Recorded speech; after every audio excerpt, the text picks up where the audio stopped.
Abaturage ba Festusel omuri skimu wadi Nyamwamba division no mu Rurembo rwa Kasese behanikire emitima nibatura mu kutina ahabwe ebichunchu mukage birugambwa kuba bitorokire mu irindiro ry'enyamishwa ya Queen Elizabeth National Park bikaita entishatu omuchweka cyabo.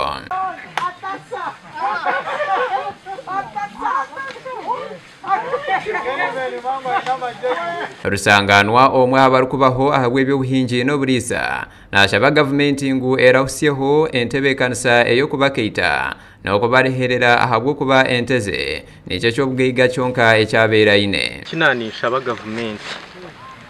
n'ekintu kimwe nko kubagama ngo ba compensating bata compensating umuringo go kumiso bworo abo kuba value yente ne bagimanya na sente zikubezeru kuba negurwa enteru kaka ninga shenteru kamwa nko kuna nakigambiri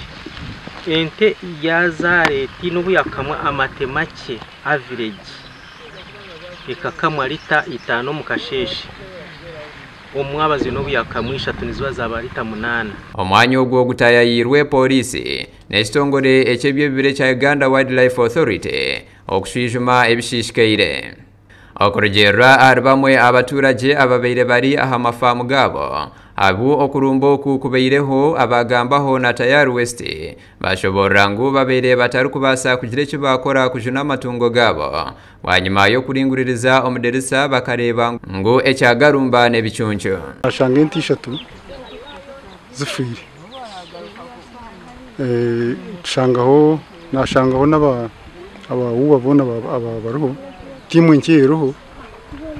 bakutugambira ngo zirire konkatika genzire zicyaringa zicyarumwe tukasangara eriro mapaka cyama sasete kandi twamengerwa tuti akwanene tunane shandieshi cyabirikwa isori kikire sita nero tukasaba obuyambi kwa family eno riyambaye konde habo kitsigweki ecyabere abaturage ba mubuku irrigation scheme obwati nibashobora ngubera rikirire tibarukubasa no kuza omisiri yabo obwo barukutina ebichunche bebirukutekatekwa kuba byesherekere ombishuji ebirehehi n'emisiri yabo ahari irrigation scheme basaba bewowa eremenyindire eshandale shabo bamasisi byayitwa nga bakoli mu scheme tukanyisa omachero nenga nihirindiyanga naso omachero yanyisanga no mamazi nga nimunyisha eyanyire ngo kuyamalisha ndesi nga bwende tukasaba obulindi bunene ebe bakatukoleraki nga kawaye emenyinde sishangata koraki sikasobola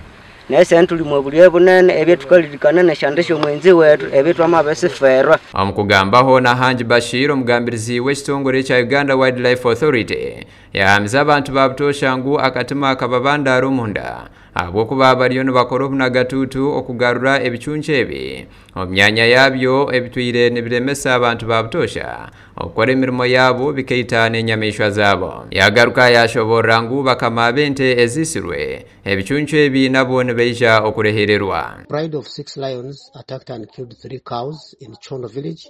in Nyamwamba division, Kasese district. As you are aware, UWA works closely with the Uganda Carnival project, and through this project an amount of 3.5 million has been paid to the owners cash as a form of compassionate. We have also taken them through the requirements for compensation. Now we are waiting for them to file their claims. Of course, they will be guided